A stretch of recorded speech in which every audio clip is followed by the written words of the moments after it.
This recording is just an introduction to the processes of reabsorption and secretion in the nephron tubule. As a reminder, is that in the steps of the formation of urine, there's actually, I should say, 3 steps involved in the formation of urine. Is you have that production of filtrate that takes place in the renal corpuscle. Those high pressures in the glomerulus favors a pretty high filtration rate, which we said was 125 mils per minute. And that filtrate includes things like water and glucose and amino acids and ions and waste products. It's relatively nonspecific. It's the only things that aren't filtered are large proteins in blood cells and anything bound to a protein. So we have this filtrate that's being produced. There's a lot of stuff, useful stuff that I want to recover. So those things that I want to recover, I need to recover through a process called reabsorption. And it could be either passive or active transport. And in different parts of the nephron tubule are going to have different things that take place. Some parts of the nephron tubule are going to have a lot more reabsorption of some substances over the other. So it does depend on what type of carriers or transporters that we have in the different parts of the nephron tubule. Secretion is where we're going from the blood into the nephron tubule. That's a way to get rid of waste products or something that may have not been filtered, or anything that's undesirable or excess we can get rid of. We have processes of reabsorption and secretion in different parts of the nephron tubule, but the importance will vary depending on segment to segment. So we'll be talking about that in a later recording. Now you'll notice that in this picture you see these paratubular capillaries. You could not have reabsorption or secretion without the capillaries, because the substances have to move from inside the lumen of the nephron tubule eventually into the blood, or if it's secretion from the blood, eventually into the nephron tubule. So the paratubular capillaries are kind of emerge from the efferent arteriole. Okay, so what you'll notice is whatever wasn't filtered could be secreted here, or I have filtered stuff, but I want to get it back, so you need to have those substances go back into those paratubular capillaries. Now, just to show you, on this model, those are paratubular capillaries. You see them here. So the paratubular capillaries are associated with the nephron tubule, parts that you find up in the renal cortex. Vasa recta we'll talk about at a later time. Now, again, those are associated with the loop of Henle and very important in water balance. So one of the things I want to mention real briefly is that you'll notice on this picture, this table, is various substances that we find in our blood. You'll notice that the concentration of them in the blood is the same as in the filtrate. So these would indicate to me that these are freely filtered substances. Okay. Well, you'll notice, though, then look at the concentration of the various substances in the urine. It will vary. So you'll notice glucose. Glucose is one of those things we want to completely recover. And so I'm going to have a lot of transport proteins by means what we can reabsorb that glucose and get it back in your blood. So you'll notice that urine concentration should be 0. Things like metabolic wastes, like you see here. Urea is a nitrogenous waste product from the breakdown of proteins. Uric acid is a nitrogenous waste, but that's a breakdown of purines, something called purines. Creatinine is a metabolic waste from the breakdown associated with muscle metabolism. Those are what we're trying to get rid of. This is the whole process of urine formation, is to get rid of these waste products. So these will be highly concentrated in the urine. The things like ions, the various ions, you're not going to see them quite as concentrated as you see here with these waste products, and the values of these could vary depending on the situation. But we really don't want to filter all these ions and lose them all in the urine because we need these for normal processes in your body. So things that we really want to get back, we want to make sure we have plenty of transporters for. Things that we could care less about, I want to get rid of, I'm not going to have a lot of transporters to get it across. So let's kind of move one step after this. Let's look at what is it about those peritubular capillaries that favor reabsorption. So we've gone over pressures that we have in the glomeruli that favored filtration. So you'll look at these values here. We've seen these values before. And we said all these pressures, we actually favored a filtration pressure. And that filtration pressure, net filtration pressure, was 10 millimeters of mercury. The filtration coefficient in the glomeruli was 12.5 mils per minute per millimeter of mercury. And when we do that 10 times that filtration coefficient, we got our GFR, was 125 mils per minute. It was set up to favor filtration. But what about the capillaries, the peritubular capillaries? If you look at the values here, and if you want to set it up, you can. You don't need to. But if you set it up, try to figure out, are we going to have net filtration or net absorption or / reabsorption? You're going to get it to, the value is actually going to be to favor absorption. And it's a net absorption, actually I'll say net reabsorption because we're going to reabsorb. Net reabsorption pressure of 10 millimeters of mercury.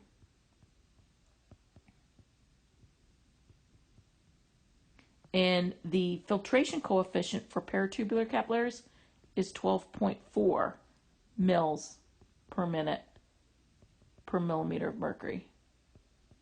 And if I do the math there, I get a net or tubular reabsorption rate of 124 mils per minute.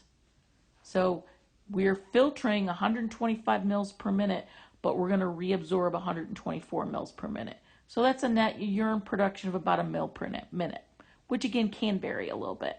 So, but whole thing is those peritubular capillaries, specially designed, the pressures get a low capillary pressure because it drops quite a bit after it gets through the glomerulus. That's a very low pressure. You have higher osmotic pressures in the peritubular capillaries. So it does favor reabsorption, which is what we want. So what are some examples of transport processes that are involved? Is you have things, if they're lipid soluble, simple diffusion. Okay, no problem. But I'm more interested in things that can't just simply go across the plasma membrane. You need some sort of carrier. And we have certain that are ion channels. We have channel-mediated diffusion. We've called carrier-mediated diffusion. Both are examples of facilitated diffusion.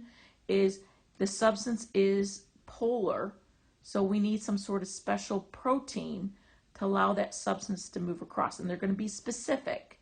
So they're going to allow certain things to get across.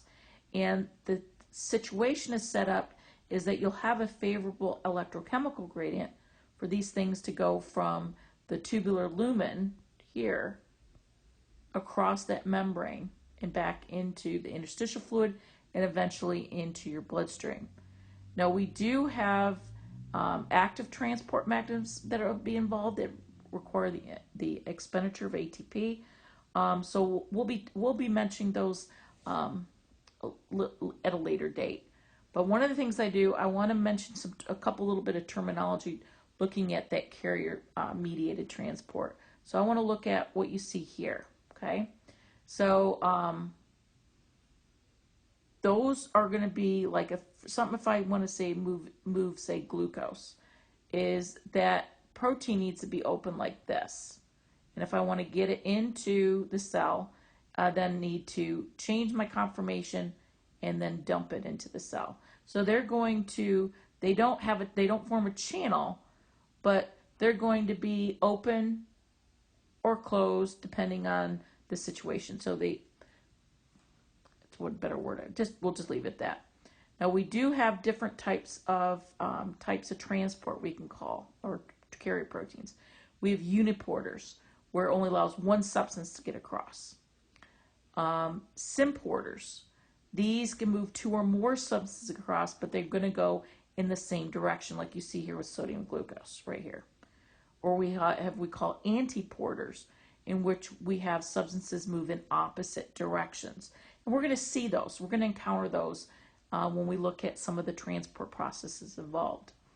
But I want to talk about that importance of carrier-mediated transport and having an abundance of carriers for things that we want to retain, and kind of talk about a clinical situation where we have too much of a substance that we have the ability to transport that substance. So I want to talk about something called transport maximum. Okay, so transport maximum. So this limits the rate in which a substance can be transported, and it does have to do with the number of carriers that you have. Is if you reach what we call our transport maximum, which we abbreviate it like this, if you further increase the substrate that you need to transport, you're not going to be able to increase the rate of transport. So if I just wanted to draw where I have the concentration of substrate here, and I'm talking about the rate of transport over here, with carrier-mediated transport, you see it like this, but then all of a sudden it kind of plateaus, is because you've reached your transport maximum. And so you've saturated all your carriers. And so I'm going to use the example, talk about glucose. In the nephron tubule, here this would be the lumen. So whatever your filters appeared is in here. I want to get glucose back. I don't want to lose it in the urine. On this side, we call it the apical membrane. Over here and here, we refer to as the basolateral membrane. Well, you'll notice on the apical membrane, we have this transporter. This SGLT is short for sodium glucose transporter. It's a co-transporter. Sodium and glucose move across this side of the membrane. You have another glucose transporter over here that just brings glucose across here. But we're going to kind of focus on this one, okay? Is under normal circumstances, we have plenty of these. We have plenty of these glucose transporters, and there's more than one type of these glucose transporters, but we don't really care about that. Is what happens if I have something called diabetes mellitus. So you notice here, someone's got normal blood glucose levels. You filter that glucose out of the blood, and we do have plenty of transporters, and they're found in the proximal tubule. And we should be able to reabsorb 100% of that glucose. But someone who has hyperglycemia as a result of diabetes mellitus, huge amount of glucose that's filtered. They've exceeded that transport maximum. They have saturated their transporters. Glucose is going to pass this area, and we don't have transporters anywhere else in the nephron tubule. And what's going to happen, glucose will start to appear in the urine. And we'll look at this thing called, what results to is something called polyuria. So I want to show you this, this picture. So you'll notice with glucose, the higher the plasma glucose, the greater filtered load. So you see it here. And what you'll notice is we'll have, this, we'll be able to reabsorb all that. But at some point, if you got too much glucose, the carriers become saturated. And so you notice I can't increase the rate of reabsorption anymore. What you'll notice here is this thing called renal plasma threshold. There's these substances that refer to as renal threshold substances, in which these substances, excretion is dependent upon their concentration. And at normal concentrations in the blood, these substances are completely reabsorbed. But if we reach this renal plasma threshold, that's the level when that substance is the concentration in the plasma, which is in your blood, gets to a certain level. That's when you'll start seeing the substance start to appear in the urine. So with the numbers you see out there will vary a little bit, but the renal plasma threshold for glucose is about 250 milligrams per deciliter. So that level, once you start getting that level in your blood, this is the level we're going to start to see it being excreted following the urine. You'll notice as it gets greater, the amount that's excreted is greater. So we've reached that transport maximum, the ability to reabsorb that, is now the glucose is going to start to spill over in the urine. So what's going to happen? Well, as a result of it, we have what we call osmotic diuresis.